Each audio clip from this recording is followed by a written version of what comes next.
علی وقار 28 مئی 1998 پاکستان کی تاریخ کا اہم ترین دن، جب بلوچستان کے صوبائی دارالحکومت سے 250 میل سے دور راسکو کے پہاڑی سلسلے میں پاکستان ایٹامک انرجی کے چیف سائنٹسٹ نے 3:16:30 پر بٹن دبایا۔ علی وقار بٹن دبانے کی دیر تھی کہ راسکو کے سیاہ پہاڑ پر گرد و غبار کا ایک طوفان اٹھا۔ پہاڑ نے پہلے سفید، پھر زرد، سرخ اور سبز رنگت اختیار کی۔ زمین لرزی اور پھر اس کے ساتھ ہی فضا نعرہ تکبیر کی صداؤں سے گونج اٹھی اور پاکستان نے عالم اسلام کی پہلی اور دنیا کی 7ویں ایٹمی قوت ہونے کا اعزاز حاصل کر لیا۔ ڈاکٹر قدیر خان، ڈاکٹر سمر، ڈاکٹر محمد حسین چغتائی، ڈاکٹر اشفاق احمد خان اور ڈاکٹر مسعود احمد ایک دوسرے کو گلے لگا کر مبارکباد دینے لگے۔ آنکھوں میں خوشی کے آنسو تھے، لوگ سجدے میں گرے ہوئے تھے۔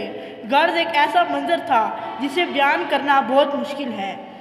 علی وقار لیکن جب ہمارے ازلی دشمن بھارت نے اپنا پہلا ایٹمی دھماکہ کیا تھا تو پاکستان نے اسی دن یہ طے کر لیا تھا کہ اسے اپنے دفاع اور سلامتی کے لیے ایٹمی قوت بننا ہوگا، اور پاکستان کے ایٹمی پروگرام پر عمل شروع ہوا۔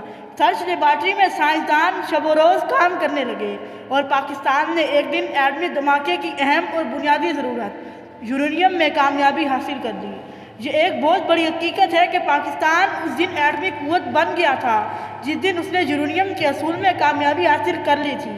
اس کے ساتھ ہی پاکستان نے ایٹمی دھماکوں کے لیے جگہ کا انتخاب کا مشن بھی شروع کر دیا، اور ڈاکٹر اشفاق احمد نے ایٹمی دھماکوں کے لیے چاقی میں راسکو کے پہاڑی سلسلے کا انتخاب کیا، جہاں 28 مئی 1998 کو پاکستان نے ایٹمی دھماکے کیے اور ایٹمی قوت بننے کا اعزاز حاصل کیا۔ وہ لوگ جنہوں نے خون دے کر اس چمن کو زینت بخشی ہے، دو چار سے دنیا واقف ہے گمنام نہ جانے کتنے ہیں، دو چار سے دنیا واقف ہے گمنام نہ جانے کتنے ہیں۔